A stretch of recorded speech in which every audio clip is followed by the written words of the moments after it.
auger assembly on a 122 with a subcompact auger with a 9-inch bit. So we've just assembled it as you've seen. You have your choice of 6-inch, 9-inch, and 12-inch bits for this one. And so the first thing you're going to do with this, when you want to put your auger on, is you're going to take your top link off, completely off. Now you are going to reuse the pin, but we're going to take this completely out of here. So the pin on this one is then going to be for this part right here.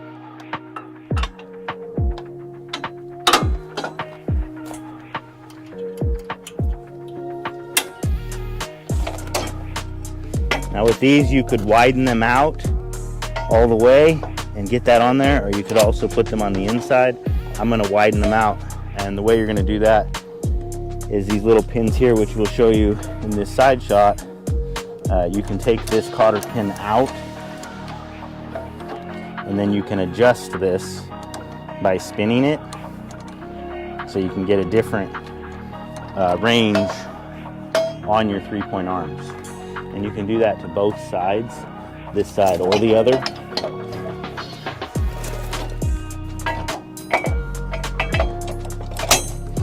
I'm going to put that side on first, put our cotter pin in.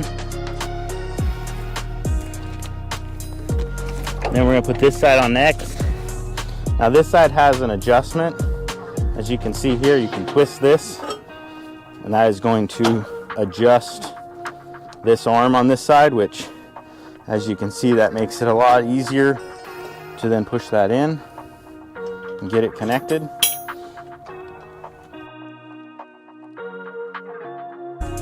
They're called shear pins.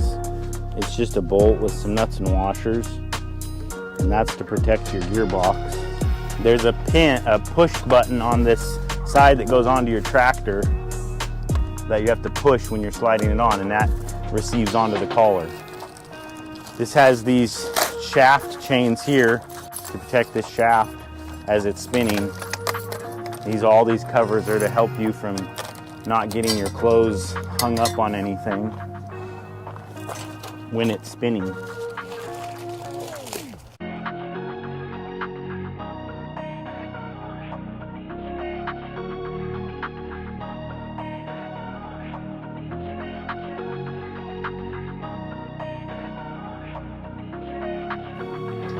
Now if you want to adjust this to get this lined up before you put the PTO shaft on, you can twist this yoke right here and you can get this lined up so this hole matches up perfectly, so you can get that nut and that bolt on that shear pin.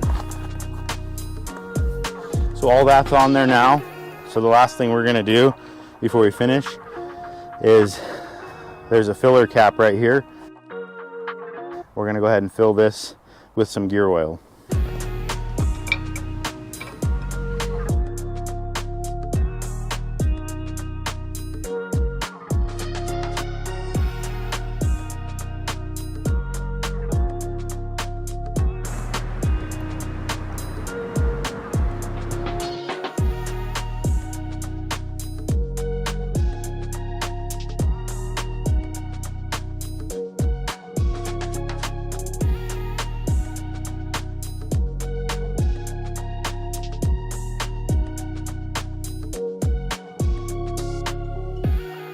Some PTO shafts, like pictured here, may need to be shortened, like on this MT122 from LS, to accommodate where the auger needs to spin in proximity to the rear of the tractor. So in the center of the PTO shaft, you'll take it apart and cut both ends. There's a manual strapped to the shaft when you receive it that shows how to do this.